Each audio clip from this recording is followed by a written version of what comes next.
Millennials on TikTok have truly lost their minds. When we are not watching millennials in what feels like a knockoff Jim Carrey film, they can be found creating their own national anthem. And I'm proud to be a millennial with my son.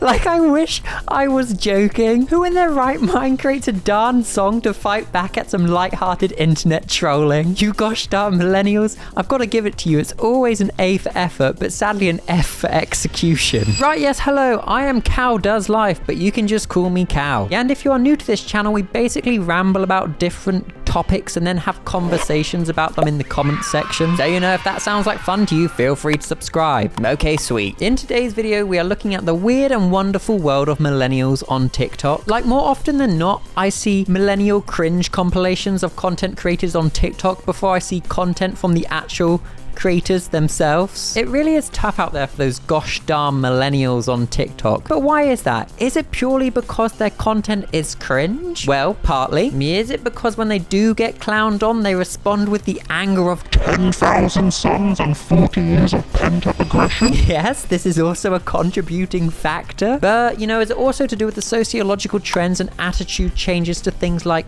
consumptions of digital and social media and basically what people find funny? Yes, literally this. Yes. So with that, let's deep dive into it, shall we? First, I want to start by looking at Auntie Lisa. I saw so many cringe compilations about this person before I even saw their actual content. Shall we do an egg baby?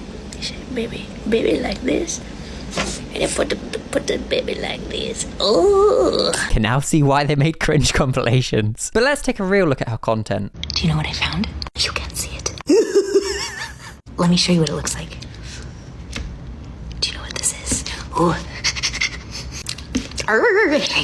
It's pumpkin spice cream cheese for my crispy bread. This lady has such a unique effect on my brain. I feel such deep, real, visceral feelings of cringe that I cannot escape. Like, every time she makes this noise, part of me dies. And I feel like I'm losing brain cells at a horrific rate. But literally, at the same time, I feel so weirdly protective over Auntie Lisa. She seems sweet, she seems kind, she seems so genuine in the content she makes. Like, this truly fulfills her and makes her happy. And like, in a super weird way, it's like the only time I've ever felt paternal in my life. Like, when I look at her content, I kind of get what it must be like to be a parent and you go see your child at their school play. Yes, it's terrible. Nobody can sing in key. The lines are delivered horrifically. But you genuinely feel compelled to watch because they are trying their best, darn it. And that's good enough for me. This is the sort of humor and behavior that you would probably let slide in real life. If someone was acting like this, they're just probably a little hyper. They've had one too many Coca-Colas and now they're feeling themselves. You'd be like, haha, they're so silly, goofy, move on, change subject, have another conversation or whatever. But it's just when you see this online, you know that they've set up their camera and their lighting equipment and their bears and they're making this content with such like vigor and conviction. It's just like, oh, like there's something about it that feels so very wrong. And I can't quite articulate what that is. But you've got to let it slide because it's literally in her name. It's Auntie Lisa. It's just what she does and you can't be mean to family. It's just one of those things that like you got to support them even if you don't quite get it. And that is literally how I feel to a T with Auntie Lisa. It seems like her heart is in the right place. A for effort, just F for execution. It makes me uncomfortable, Lisa. But then I guess if you didn't act like this, you wouldn't have got my attention in the first place. So some really smart marketing when you think about it like that. And you know, the comment section on her videos clearly feel the same way. You know, they want to look away, but they literally just can't. This is so millennial core. Post this on IG Reels. I'm in agony. And I just want to clarify the millennials watching. They're not actually in agony. They probably actually deep down secretly enjoy it, but they just can't bring themselves to admit they enjoy this content, which, you know, is fine. They're gonna get a laugh out of this one. Oh, bless Auntie Lisa. She's trying, and this is just how Lisa likes to conduct herself. And clearly, there's a huge market for this type of content, and it's resonating with her demographic so well because she's getting lots of likes and lots of shares, and lots of people are talking about her. It's just not considered cool by like high schoolers and kids, which is okay. You're a fully functional adult with a job and a house and a life life, and all of these externalities kids don't even have to think about. You don't really need kids to think you're cool. Your content's clearly working. And I know that may be a weird thing to say for some of my younger audience, because when you're young, being cool is like essential. It's like you wake up, you brush your teeth, you learn how to be cool, and you go out and exist. It's like one of the key things you do every day, right? Because when you're younger, there's so much social pressure at school to fit in. So you got to know the latest trends and whatever that may be. But as you get older, you kind of go off and you live and you make friends with your certain demographics of people that appeal to you. So being generically cool doesn't seem like such a big thing anymore. And I've got to say, the real cool people are the ones that don't even try and be cool. Right? But for realsy, the reason why this content's doing so well is because, you know, it does resonate with her age group so well. It's a type of humor that was brought up and generated by like those Jim Carrey films where funny face and silly voice equals hysterical box sellout Hollywood #1 classic. I might just be saying words at this moment, but you know what I mean. That's why, like, if you ask someone over the age of 30 about Jim Carrey, they can practically like rattle off a dissertation about him. They love that guy. And obviously, as years pass, just like you see in like clothing and fashion trends change, it changes for like societal norms of what they find funny and what they find important, right? You know, humor now is a lot more self-deprecating, self-aware, and not so much funny, loud character that does silly voice, which kind of gets me onto, it pains me doing that, which kind of gets me onto point 2. Why does the rest of the internet, so like Gen Z, why do they clown on millennials so much? You see it all over TikTok, so many impressions of millennials. And I think a lot of the reason they do get clowned on is the way that millennials do package their content online. As we have gone from this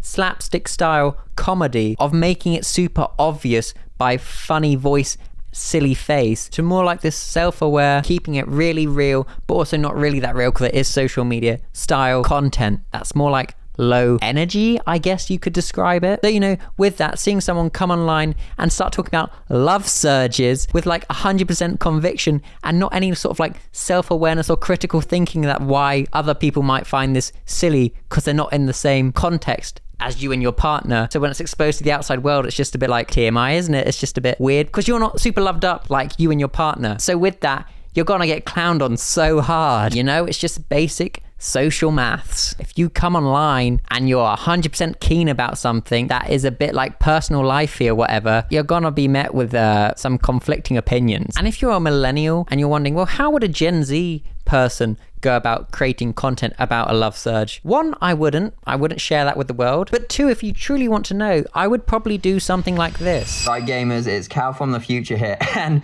I am very ill, thus my voice is like an octave deeper. I just wanted to give you a heads up that the content you're about to see is by far so much cringier than any of the millennial content we talk about in this video. I don't know why I felt compelled to try and recreate the love surge in a non-cringy way, but here we are. It's terrible. I'm keeping it in just to teach myself a lesson of don't stoop to millennials levels. You don't have the same comedic prowess they have. Anyway, back to the video. Hello, TikTok. I've just got to show the world this horrifically cringe, down bad thing I do for my partner because my life is a misery. I work a 9 to 5 in an industry I resent, and we just do this little thing to make us feel better. Babe, do the love surge. No, I don't really want to. Can you just do it? I want to have a laugh and joke and self-aware, funny jab at myself I want to make to my friends on the internet that we all do these silly things and we can normalize that without being like, hey, bip bop, shoo bop, and I do it too, and you can do it, and we can do it together. Sure.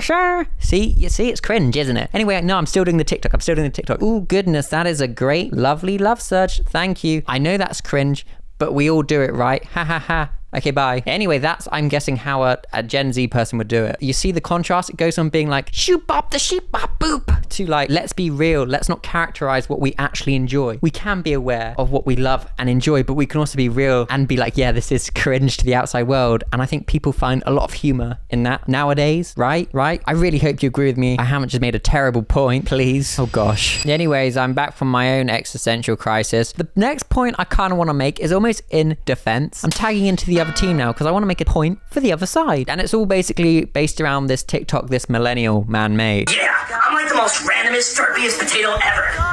Rawr. I don't want to not all millennials this, but not all millennials were like that. Like, for real, not all millennials were like that. And I have to say this, and no hate to the guy who made the original video. The reason we remember the emo movement and scene kids the way we remember it is because the emo kids and the scene kids were the most online. So there's the most leftover media about them on the internet. Once you look past all like the weird anger this guy has, he actually is making a very good point. But yes, of course, we'll quickly acknowledge why was he so angry by just simply looking at the comments section. Most millennial response. Why do you have to scream? Rose actually made a really interesting point and observation about society because he didn't package it in the current trend way. Of course, he's gonna get clowned on. But let's look past that quickly and look a little bit deeper, shall we? When he was growing up, when he was a youth, a young gun, a hot shot, whatever you want to call it, the people that were most terminally online, you know, the ones that went online the most because they were not outside touching grass, young relatable term for you. What is happening to me? I think I'm becoming a millennial during this video. Is the emos in the alternative communities. They would congregate online probably because there was not that many in each little village and town. So if they congregated online on things like Bebo and MySpace and all these other old social media sites, they could congregate in the masses and feel like an actual community rather than just being the only emo kid in their school, which must have been a rough gig. Probably someone somewhere that saw a picture of a man doing this face, Daddy. with his like little mustache on hand, like, and then she liked his Facebook picture or MySpace picture or Bebo picture, whatever platform it was, and they're now married because of that, because of this. It's crazy to think. Yeah, and I suppose like the modern day version of that is gonna be like Minecraft stands. Their digital footprint is nuts. They're gonna get dogged on so hard in like 10 years. And obviously, as an adult, you realize it's not that deep. It's just people really enjoying their special interest or whatever. But like the young people coming up in like 10, 15 years are not going to care about that. They're going to be like, this is so cringe. What were you thinking? Listen, being a dream stan was really, really cool. Cry more is what they will say. Cry more. And then they will do songs being like, you can call me lame, but I was building blocks since day one. I don't know. I shouldn't freestyle on beats. I suck.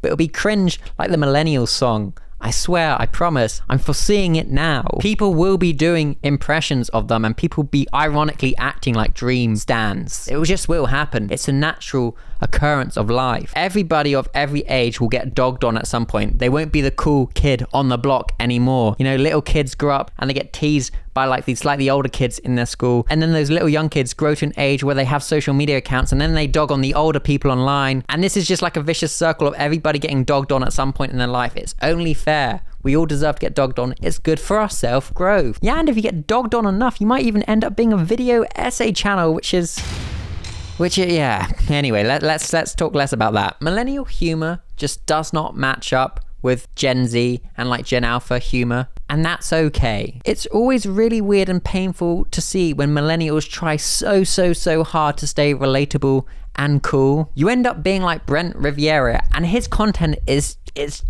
well, it just speaks for itself. The only time in your life you should really care about being cool is probably like until 21. You've got until 21 and then you really should not care anymore. Because I know you've got to go through the education system and it's of like pivotal importance to be cool and trendy at that point. And like, I know you've then got to go to university and stuff, but you're pretty much done by 21, I guess, if you don't take a gap year, whatever. After that, you're fully within your rights, you know, to fully fade off into obscurity with your cool level, whatever makes you happy. And if that's a grown man that has Build-A-Bears and a bear, just lots of bears. I love collecting bears. I just love bears for some reason. And that's okay. There's a place for you in this world. I'm just talking to myself. I'm just psyching myself up at this point. But you know, you don't need to cling on to being cool. It's the equivalent of like a midlife crisis. Oh my gosh, this is what midlife crises are, isn't it? I've just had like a brainwave when people try and reclaim their youth and try and be hip and cool, and you know, they buy the cringy sports cars. It's literally because of that, isn't it? Holy smokes. I wonder if now that I've realized that I won't have a midlife crisis in like 20 years time. Let's hope I don't. I actually feel bad for the content creators that's fan base and audiences are so much younger than them, because you can't even really grow